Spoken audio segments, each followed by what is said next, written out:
Hey guys, it's Zach from Pro Gym here. Welcome back to the channel. Today, I wanted to run you through split squats and the correct way to do them to maximize the stability benefit towards your hip. As usual, I have my lovely model Dakota here to help me with the filming. So, first off, I want her to get into a regular split stance.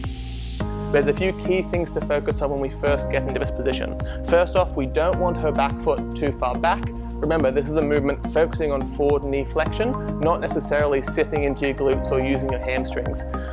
The main things I want her to focus on are making sure she keeps a nice tuck of her hips, so her rib cage and hips stay nice and stacked. We do have another video explaining this in a bit more detail. The second thing I want her to focus on is bringing the side of the hip of the non-working leg forward. This is going to square off her hips and help her use a little bit more glute med and adductor as she's going through the movement. So, when we're going through the movement, we're remembering that we want to bias forward knee travel. What we don't want is you trying to roll those hips forward and sit back into your hips to feel more hamstring. This isn't the movement to be feeling hamstrings and glute a whole lot. So Dakota, show what a terrible rep would look like. Really sit the hips back, don't let the knee come forward.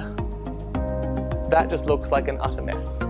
What we want to make sure when we're going through this movement is the hips stay tucked, like in the start of the video we said. Pushing the front knee forward nice and far, keeping your nose, your belly button, your knee, and your big toe all in a nice straight line. This is going to mean your torso is slightly off center.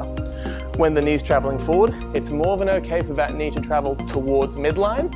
You just don't want the outside part of your foot picking up to make it go too far in. So if you show that, Dakota, you can see that her entire knee is collapsing in and the inside of her foot's rolling up to accommodate for that. We just want the knee traveling over the big toe, keeping it nice and comfortable, and not trying to overly force the knee out. That will also rear some bad problems. So if you want to show that. This is Dakota trying to aim that knee coming out over her second toe or pinky toe, and you can see that actually hurt her a little bit. So letting that knee come forward, slightly towards midline, and having the hips traveling directly up and down, one of the key things to this movement. Thanks for watching, guys. If you want to see more, click somewhere on the screen. It'll pop up. If it doesn't, don't come for me. I don't know anything.